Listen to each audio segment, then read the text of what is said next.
हर खबर पर रहना चाहते हैं आगे तो डाउनलोड कीजिए एबीपी लाइव ऐप। बंगाल की राजनीति का रक्त चरित्र उफान पर है। प्रचार के बीच कार्यकर्ताओं पर बम से हमला बोला जा रहा है। नेता कार्यकर्ताओं को समझाने और संभालने की बजाय अपने बयानों से सियासी आग को और भी ज्यादा भड़का रहे हैं।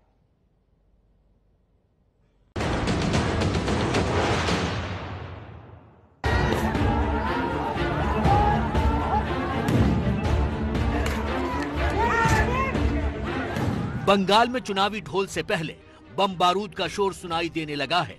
यहाँ सत्ता का संघर्ष किस तरह तांडव में तब्दील हो चुका है, ये तस्वीरें इसकी गवाही दे रही हैं।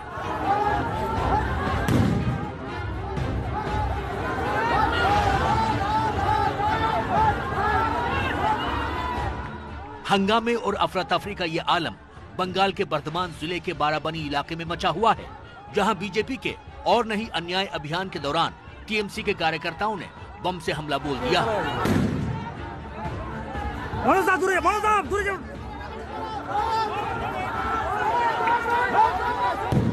इस धमाके में बीजेपी के कुछ कार्यकर्ता घायल हुए हैं, जिसके बाद से यहां तनाव बना हुआ है। ये घटना छोटी घटना नहीं है।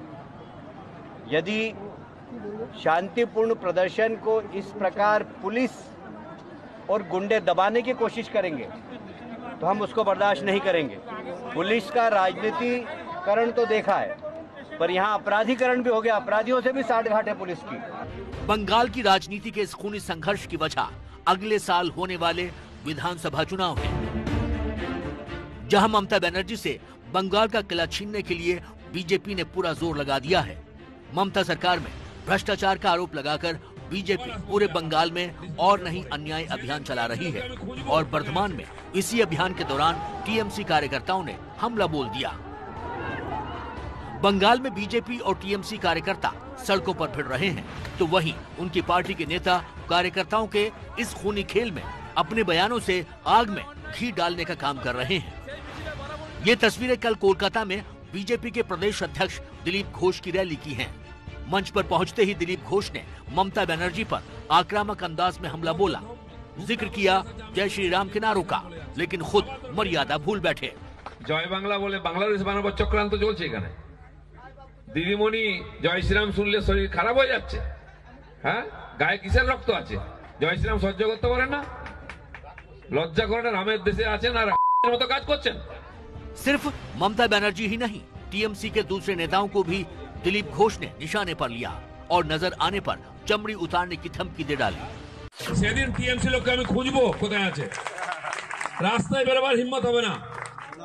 জামা কাপড়ের সঙ্গে ছাল কাল তুলে নেবে তোমাদের সেদিন যা অত্যাচার করেছে লোকের সঙ্গে। আর কত গুন্ডা বদমাশ আছে আমি দেখছি, দিলীপ ঘোষ এখানে বলে যাচ্ছে আবার দরকার এখানে আসবো আমি। ऐसा नहीं है कि इस जोर आजमाइश में केवल बीजेपी नेताओं की जबान ही जहरीली हो रही है। इस होड़ में टीएमसी नेता भी पीछे नहीं दिखाई दे रहे।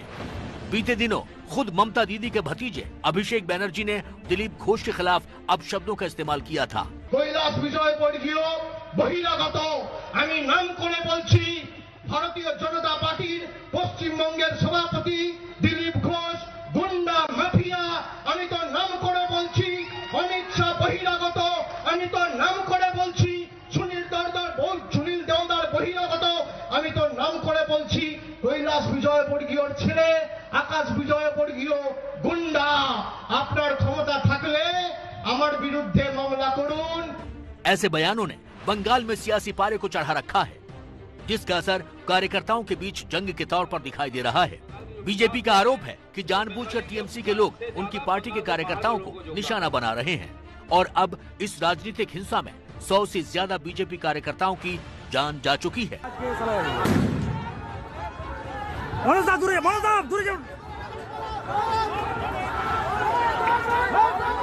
कार्यकर्ताओं की हत्या का मुद्दा भी बीजेपी बंगाल चुनाव में जोर शोर से उठा रही है और बंगाल सरकार को कोरोना महामारी जैसा बताते हुए ममता की विदाई का दावा कर रही है।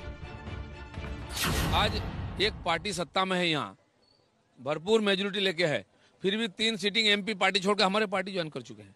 लगभग 12 एमएलए जो उनके पार्टी छोड़कर यहाँ गए, मंत्री रिजाइन कर रहे हैं। क्यों?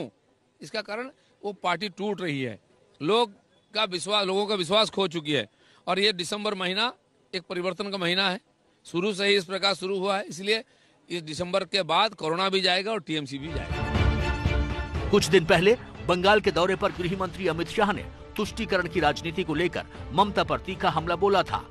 अब 8-9 दिसंबर को बीजेपी अध्यक्ष जेपी नड्डा बंगाल का दौरा कर चुनावी रणनीति को धार देने की तैयारी में हैं। ऐसे में बंगाल में सियासत और भी ज्यादा गरमाने के पूरे आसार हैं।